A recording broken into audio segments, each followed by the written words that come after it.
The Legend of the Teenage Mutant Ninja Turtles.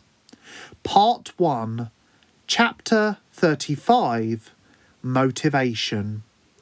Written and performed by Joseph Chambers, and based on the original Teenage Mutant Ninja Turtle comic books created by Kevin Eastman and Peter Laird. Leonardo had savagely sliced and diced about a dozen robots. His arms were starting to ache a little and he was getting bored stiff. The robots were far too easy to defeat with swords. Whoever made them needed a lesson on battle tactics and durable construction. He supposed with his set of metal menaces destroyed, he ought to make his way back to the lair. He knew these tunnels like the back of his hand and was halfway back to the lair when he noticed a white trainer on the ground. He wondered who it belonged to. He turned the shoe in his hand in contemplation. Maybe it belonged to one of the people behind the robots. He significantly tensed when he noticed a small, deep red splash on the front of the shoe. Maybe the owners were hurt. Leo knew he had to try and help them. Meanwhile, Donatello was finally given the opportunity to put his plan into action.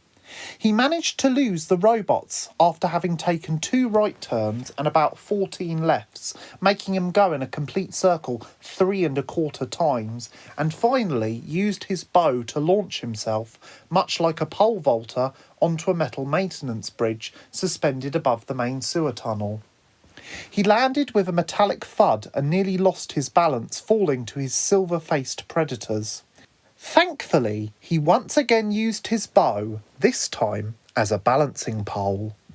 Wow, for essentially a large stick, this really does have a lot of real-world practical applications, he thought to himself.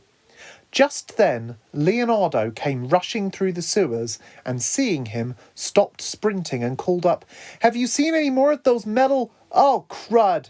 he yelled as he viewed another 30 robots at the other end of the sewer tunnel, seamlessly joining the 9 that Donatello had been chased by.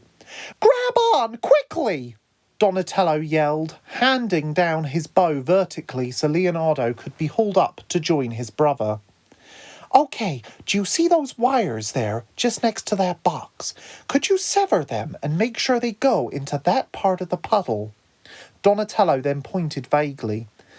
What's that going to—" "Just do it!" snapped Donnie impatiently. Leonardo swung his swords down onto the cable, and the cable sagged straight into the puddle. The blind and deaf robots worked only on the basis of sniffing out mutagen in their target's blood. And they failed to notice the ocean of power surging across the floor, and when they walked over the area, they shut down with a final harsh buzzing whoosh. "Oh, I was kind of expecting something a little more Donatello began. Then the robots abruptly interrupted Donatello with a gigantic ball of sky blue fire. Donnie and Leo had to haul themselves in opposite directions in order to avoid being scorched by the dangerous and dazzling display. When they looked back, there was a black crater where the robots had been, and nothing left of the middle of the bridge where they had only been a moment prior. "Wow, blue fire! They must have been made of a copper or lead compound," Donatello announced, beaming broadly. They both jumped down from the opposite remainders of the ledge and landed with great dexterity, knees bent and ready for action.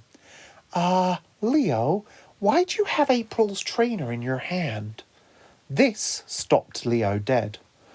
"Are you sure it's April's?" he asked seriously. "Yeah, I have a significantly good memory," Donatello answered, very aware he had spent far too much time looking at that poor girl. Leonardo responded, "We have to find her quickly. Her shoe has blood on it."